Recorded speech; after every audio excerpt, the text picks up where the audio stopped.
ਪਿਆਰੇ ਵਿਦਿਆਰਥੀਓ, ਅਸੀਂ ਆਪਣੀ ਪਾਠ ਪੁਸਤਕ ਵੰਨਗੀ ਵਿੱਚੋਂ ਮੜੀਆਂ ਤੋਂ ਦੂਰ ਕਹਾਣੀ ਪੜ੍ਹ ਰਹੇ ਸੀ, ਜੋ ਕਿ ਰਘੂਬੀਰ ਢੰਡ ਜੀ ਦੁਆਰਾ ਲਿਖੀ ਹੋਈ ਸੀ।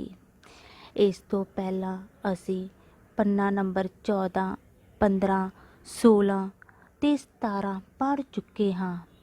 ਅੱਜ ਅਸੀਂ ਇਸ ਦਾ ਪੰਨਾ ਨੰਬਰ 18 ਪੜ੍ਹਨ ਜਾ ਰਹੇ ਹਾਂ। ਆਓ ਪੰਨਾ ਨੰਬਰ 18 ਸ਼ੁਰੂ ਕਰਨ ਤੋਂ ਪਹਿਲਾਂ ਅਸੀਂ ਹੁਣ ਤੱਕ ਕਹਾਣੀ ਵਿੱਚ ਜੋ ਪੜ੍ਹਿਆ ਹੈ, ਪਹਿਲਾਂ ਉਸ ਬਾਰੇ ਥੋੜ੍ਹਾ ਜਿਹਾ ਜਾਣ ਲਈਏ। ਕਹਾਣੀ ਵਿੱਚ ਅਸੀਂ ਪੜ੍ਹ ਚੁੱਕੇ ਸਾਂ ਕਿ ਕਹਾਣੀ ਦੀ ਮੁੱਖ ਪਾਤਰ ਮਾਸੀ, ਜਿਸ ਦਾ ਪੁੱਤਰ ਬਲਵੰਤ ਰਾਏ 25 ਸਾਲ ਤੋਂ ਇੰਗਲੈਂਡ ਰਹਿ ਰਿਹਾ ਸੀ। ਜਦੋਂ ਇੰਡੀਆ ਆਉਂਦਾ ਹੈ ਤਾਂ ਕਿਵੇਂ ਉਸ ਦੀ ਮਾਂ ਉਸ ਨੂੰ ਨਾਲ ਇੰਗਲੈਂਡ ਲੈ ਕੇ ਜਾਣ ਬਾਰੇ ਕਹਿੰਦੀ ਹੈ। ਇੰਗਲੈਂਡ ਜਾ ਕੇ ਉਹ ਇੰਗਲੈਂਡ ਦੀ ਖੁਸ਼ਹਾਲੀ ਤੋਂ ਬਹੁਤ ਪ੍ਰਭਾਵਿਤ ਹੁੰਦੀ ਹੈ ਅਤੇ ਉੱਥੇ ਹੀ ਹਮੇਸ਼ਾ ਲਈ ਰਹਿਣ ਲੱਗ ਜਾਣਾ ਚਾਹੁੰਦੀ ਹੈ। ਇੰਗਲੈਂਡ ਪਹੁੰਚ ਕੇ ਉਹ ਬਲਵੰਤ ਰਾਏ ਦੇ ਦੋਸਤ ਕਹਾਣੀਕਾਰ ਦੀ ਪਤਨੀ ਦੀ ਆਪਣੇ ਮਿਲਾਪੜੇ ਸੁਭਾਅ ਹੋਣ ਕਰਕੇ ਮਾਸੀ ਬਣ ਜਾਂਦੀ ਹੈ ਅਤੇ ਕਹਾਣੀਕਾਰ ਨੂੰ ਕਿਵੇਂ ਕਹਿੰਦੀ ਹੈ ਕਿ ਉਹ ਬਲਵੰਤ ਨੂੰ ਕਹਿ ਕੇ ਆਪਣੇ ਬਾਪੂ ਨੂੰ ਵੀ ਉੱਥੇ ਹੀ ਬੁਲਾ ਲਵੇ। ਪਿਆਰੇ ਵਿਦਿਆਰਥੀਓ, ਹੁਣ ਅਸੀਂ ਪੰਨਾ ਨੰਬਰ 18 ਸ਼ੁਰੂ ਕਰਨ ਜਾ ਰਹੇ ਹਾਂ। ਹੌਲੀ ਹੌਲੀ ਉਹਦੇ ਬਾਊ ਜੀ ਵੀ ਉੱਥੇ ਆ ਜਾਣਗੇ। ਸਾਡਾ ਦੋਹਾਂ ਦਾ ਜਹਾਨ 'ਤੇ ਆਉਣਾ ਸੁਫਲਾ ਹੋ ਜਾਵੇਗਾ। ਪਰਮਾਤਮਾ ਤੁਹਾਨੂੰ ਭਾਗ ਲਾਵੇ। ਮਾਸੀ ਨੇ ਕਹਾਣੀਕਾਰ ਨਾਲ ਗੱਲ ਕਰਦਿਆਂ ਹੋਇਆ ਇਹ ਕਿਹਾ। ਇੱਕ ਦਿਨ ਮੈਂ ਬਿਮਾਰ ਹੋ ਗਿਆ ਅਤੇ ਘਰ ਵਿੱਚ ਇਕੱਲਾ ਪਿਆ ਪਿਆ ਅੱਕ ਗਿਆ। ਮਾਸੀ ਨੂੰ ਫੋਨ ਕੀਤਾ ਕਿ ਜੇ ਸੰਭਵ ਹੋਵੇ ਤਾਂ ਆ ਜਾਵੇ। ਮਾਸੀ ਜਿੱਥੇ ਖਲੋਤੀ ਸੀ ਉੱਥੇ ਹੀ ਆ ਗਈ। ਬੜੇ ਫਿਕਰ ਨਾਲ ਪੁੱਛਣ ਲੱਗੀ, ਕੀ ਗੱਲ ਬੇਟਾ, ਠੀਕ ਤਾਂ ਹੈ? ਮਾਸੀ ਜੀ, ਬੁਖਾਰ ਸੀ ਜਰਾ। ਮੈਂ ਆਖਿਆ ਚਲੋ ਛੁੱਟੀ ਹੀ ਲੈ ਲੈਂਦੇ ਹਾਂ, ਪਰ ਇਹ ਮੜੀਆਂ ਵਰਗੀ ਚੁੱਪ ਖਾਣ ਨੂੰ ਆਉਂਦੀ ਏ। ਕੀ ਜ਼ਿੰਦਗੀ ਏ।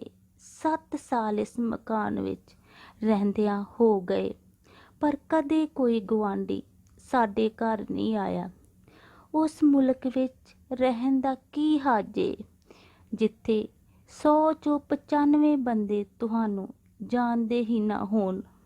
ਪਿਆਰੇ ਵਿਦਿਆਰਥੀਓ, ਆਓ ਅੱਗੇ ਪੜ੍ਹਨ ਤੋਂ ਪਹਿਲਾਂ ਅਸੀਂ ਇਸ ਨੂੰ ਥੋੜ੍ਹਾ ਵਿਸਥਾਰ ਨਾਲ ਜਾਣ ਲਈਏ ਕਿ ਕਿਵੇਂ ਕਹਾਣੀਕਾਰ ਨੇ ਮਾਸੀ ਨਾਲ ਗੱਲ ਕਰਦੇ ਹੋਏ ਕਿਹਾ ਕਿ ਜਦੋਂ ਇੱਕ ਦਿਨ ਬਿਮਾਰ ਸੀ ਤਾਂ ਕਿਵੇਂ ਉਸਨੇ ਆਪਣੀ ਮਨ ਦੀ ਉਦਾਸੀ ਨੂੰ ਮਾਸੀ ਨਾਲ ਸਾਂਝੀ ਕਰਦੇ ਹੋਏ ਕਿਹਾ ਕਿ ਇਹੋ ਜਿਹੇ ਮੁਲਕ, ਇਹੋ ਜਿਹੇ ਦੇਸ਼ ਵਿੱਚ ਰਹਿਣ ਦਾ ਕੋਈ ਫਾਇਦਾ ਨਹੀਂ, ਜਿੱਥੇ ਤੁਹਾਡੀ ਆਪਣੇ ਆਂਢੀਆਂ ਗੁਆਂਢੀਆਂ ਨਾਲ ਕੋਈ ਦੁੱਖ ਸੁੱਖ ਦੀ ਸਾਂਝ ਨਾ ਹੋਵੇ।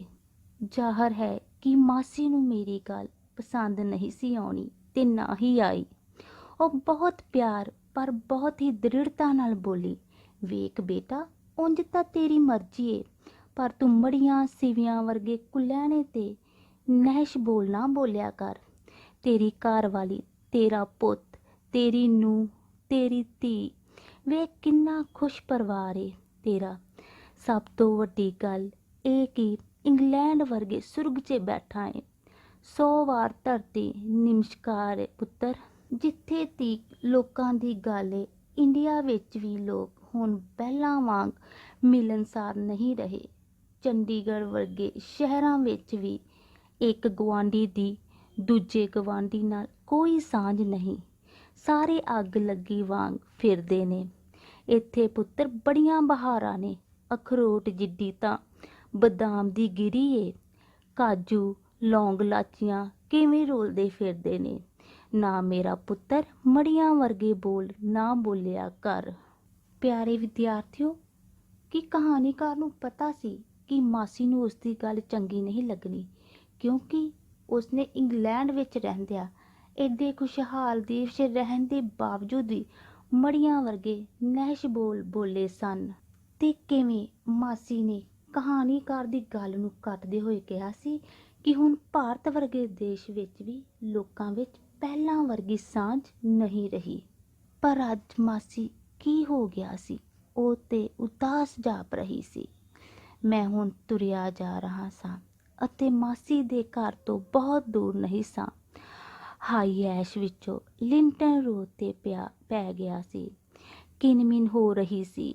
ਹਲਕੀ ਹਲਕੀ ਧੁੰਦ ਦੀ ਚਾਦਰ ਦੀ ਚੁੰਬ ਮਾਰੀ ਮਕਾਨਾਂ ਦੀਆਂ ਕਤਾਰਾਂ ਇਵੇਂ ਖਲੋਤੀਆਂ ਸਨ ਜਿਵੇਂ ਕਿਸੇ ਆਦਮਖੋਰ ਦਿਓ ਦਾ ਪਹਿਰਾ ਹੋਵੇ। ਸਿਰਫ ਘਰ ਖਲੋਤੇ ਸਨ।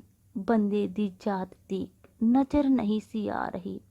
ਇੰਨੇ ਸੋਹਣੇ ਘਰ ਬੰਦੇ ਦੀ ਜਾਤ ਬਿਨਾਂ ਕਿੰਨੇ ਭਿਆਨਕ ਲੱਗ ਰਹੇ ਸਨ।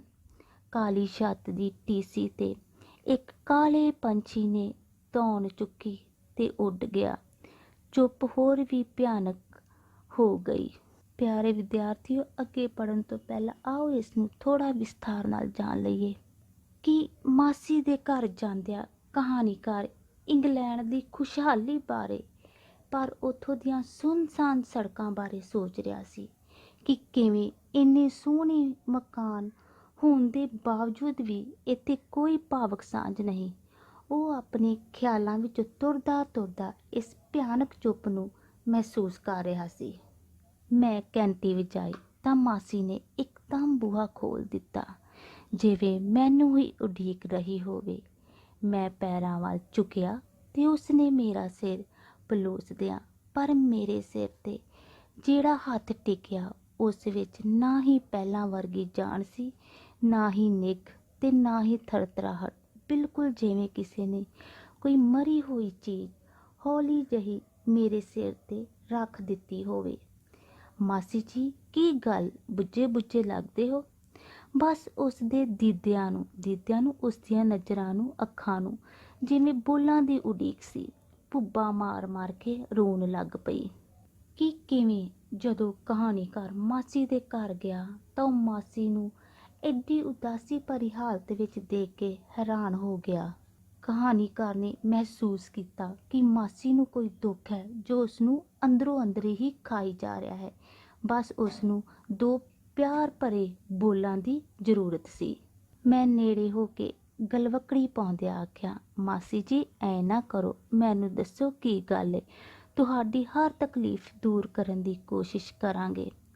ਸੈਟੀ ਤੇ ਬਹਿ ਮਾਸੀ ਨੇ ਮੇਰੇ ਅੱਗੇ ਇੰਜ ਹੱਥ ਜੋੜੇ ਜਿਵੇਂ ਉਸਨੇ ਕੋਈ ਬਹੁਤ ਵੱਡੀ ਸੁੱਖ ਸੁੱਖਣੀ ਹੋਵੇ ਤੇ ਮੈਂ ਉਸਦੀ ਸੁੱਖ ਪੂਰੀ ਕਰ ਸਕਦਾ ਹੋਵਾਂ।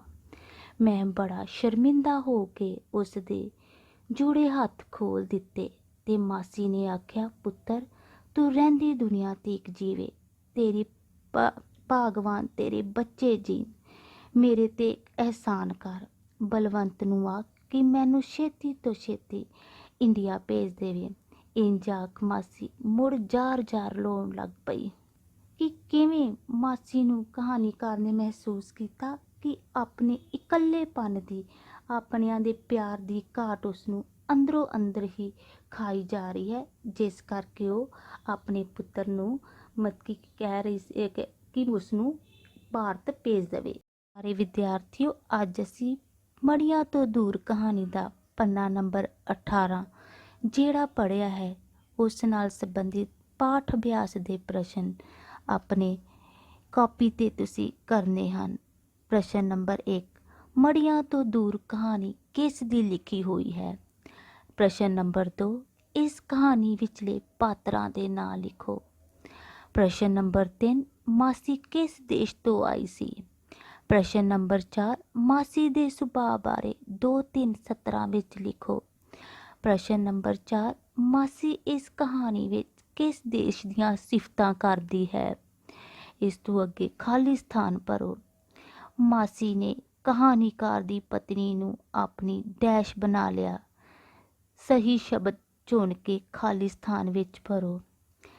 ਖਾਲੀ ਸਥਾਨ ਨੰਬਰ 2, ਬਲਵੰਤ ਰਾਏ ਡੈਸ਼ ਦਿਨ ਨੂੰ ਆਪਣੇ ਲਈ ਸੁਰਗ ਸਮਝਦਾ ਸੀ। ਨੰਬਰ 3, ਮਾਸੀ ਡੈਸ਼ ਦੇਸ਼ ਗਈ ਸੀ। ਨੰਬਰ 4, ਮਾਸੀ ਦੇ ਪੁੱਤ ਦਾ ਡੈਸ਼ ਨਾ ਸੀ। ਧੰਨਵਾਦ।